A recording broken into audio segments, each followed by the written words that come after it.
नमस्ते फ्रेंड्स, मैं डॉक्टर अमन किशोर, consultant psychiatrist, Gwalior मानसिक आरोग्यशाला। आज एक स्पेशल पॉपुलेशन के मेंटल हेल्थ के बारे में डिस्कस करना चाहता हूँ, जो कि ओल्ड एज में बहुत कॉमनली मिलता है, जिसे डिमेंशिया टेक्निकल टर्म्स में बोलते हैं। डिमेंशिया एक ग्रुप ऑफ डिसऑर्डर का एक कॉमन नेम है, जिसमें कि व्यक्ति के जो दिमाग के सेल हैं, दिमाग है उसके जो सेल हैं वो डिजेनरेट करने लग जाते हैं, जिसकी वजह से उनके जो भी दिमाग के प्रोसेस होते हैं उसमें कमी आने लग जाती है, स्पेशली याददाश्त में कमी। जो डिमेंशिया है उसमें कई कारण होते हैं उसके, लेकिन जो सबसे कॉमन कारण होता है वो सेनाइल डिमेंशिया, जो कि ओल्ड एज के साथ या बुढ़ापे के साथ दिमाग में जो सेल डेड हो जाते हैं उस कारण जो मेमोरी डिस्टर्बेंस और अन्य जो प्रॉब्लम्स आती हैं उसके कारण होता है। अन्य कारणों में वैस्कुलर कॉज होता है, जिसमें कि छोटे छोटे ब्लड वेसल्स कई बार बंद होने लग जाते हैं, आर्टरीज बंद होने लग जाती हैं, या फिर एक मेजर लकवे के बाद उनको याददाश्त में कमी आने लग जाती है, या फिर कुछ और कमियों की वजह से, जैसे कि थायराइड हाइपोथायराइडिज्म की दिक्कत,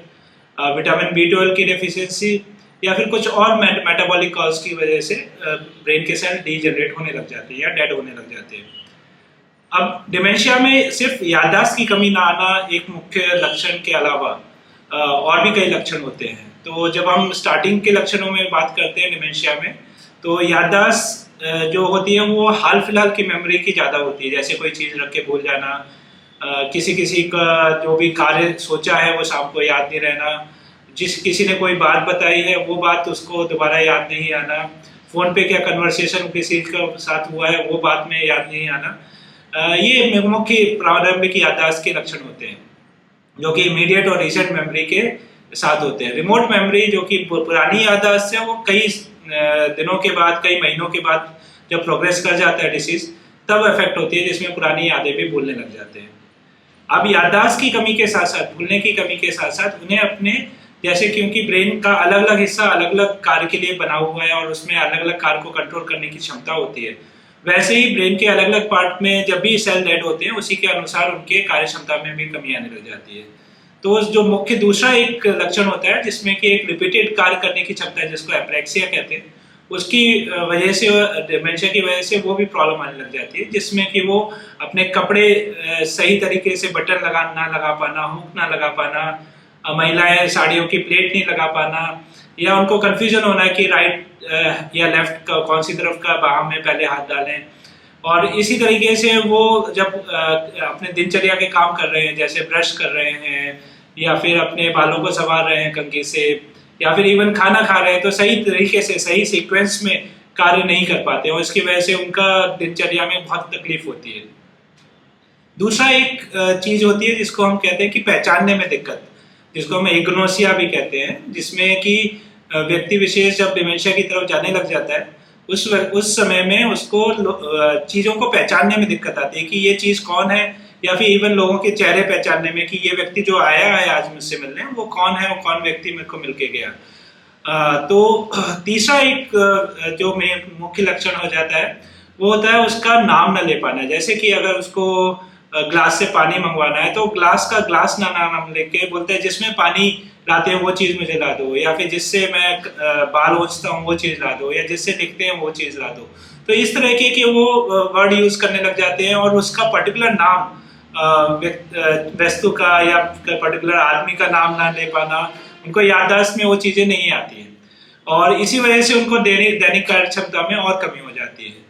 इसके अलावा जब और प्रोग्रेस करता है डिमेंशिया की बीमारी, तो उस व्यक्ति में अपने वे फाइंडिंग डिफिकल्टी, मतलब कि किस तरह से रास्ता खोजना है कि मैं बिस्तर से उठ के अपने टॉयलेट तक कैसे पहुंचूं या घर से बाहर निकल के अपने घर वापस कैसे पहुंचूं, वो डिफिकल्टी आने लग जाती है। और इसी कारण से कई बार उनको टॉयलेट की कई बार छूटने लग जाती है, तो वो कई जगह ऐसी जगह टॉयलेट और स्टूल पास करने लग जाते हैं जहाँ पे उनको नहीं पास करना है। और इसी कारण से उनको इनकॉन्टिनेंस और एक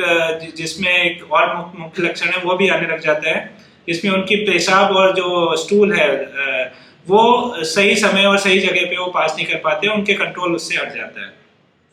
फर्दर जब बीमारी एक लंबे टाइम के बाद बहुत ही दुखद स्थिति में पहुंच जाती है, बहुत ही ज़्यादा ब्रेन का श्रिंक हो जाता है, तो वो अपने जो डिसऑर्गेनाइज्ड बिहेवियर, जिसमें कि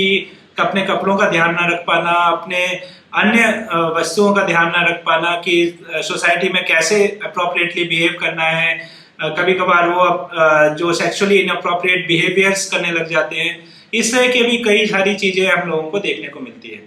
अब डिमेंशिया में मुख्य चीज ये है कि हम जितने जल्दी आइडेंटिफाई करके उनका अर्ली ट्रीटमेंट स्टार्ट कर पाए, वो एक मुख्य पॉइंट रहता है कि जब हम उनके लक्षणों को जितना डिले कर पाएंगे उतना कर पाएंगे। अब जैसे मैंने बताया कुछ कॉज ऐसे हैं जो ट्रीटेबल हैं, जिससे हम प्रोग्रेशन बिल्कुल रोक सकते हैं, जैसे कि वेस्कुलर कॉज जिसमें कि ब्लड वेसल्स में ब्लॉकेज आता है, तो ऐसी दवाइयां दी जा सकती हैं जैसे कि हमको हार्ट अटैक के प्रिवेंशन में देते हैं, जैसे कि इकोस्प्रिन वगैरह, जिससे कि उनका जो ब्लॉकेज है वो कंटिन्यूसली बढ़ता ना चला जाए। दूसरा थायराइड की प्रॉब्लम हो गई, विटामिन B12 डेफिशिएंसी, इनको हम टेस्ट करके और ये पता लगा सकते हैं कि क्या इन कारणों की वजह से इनको डिमेंशिया और क्या हम इसको की रोकथाम कर सकते हैं। अगर ये इन कारणों की वजह से नहीं है तो जो दवाइयां डिमेंशिया के लिए हैं वो उनके प्रोग्रेशन को स्लो डाउन करती हैं। अगर मैं सिंपल लैंग्वेज में कहूँ कि अगर एक व्यक्ति का जो डिटोरेशन है, जो उसकी स्थिति खराब होने का प्रक्रिया है, वो जो 1 साल में हो जाती है बिना ट्रीटमेंट के, वो हम कुछ सालों और एक्सटेंड कर सकते हैं, जिसकी वजह से जो केयर गिवर है, जो उनके घर वाले हैं, उनके ऊपर बोझ कम आता है।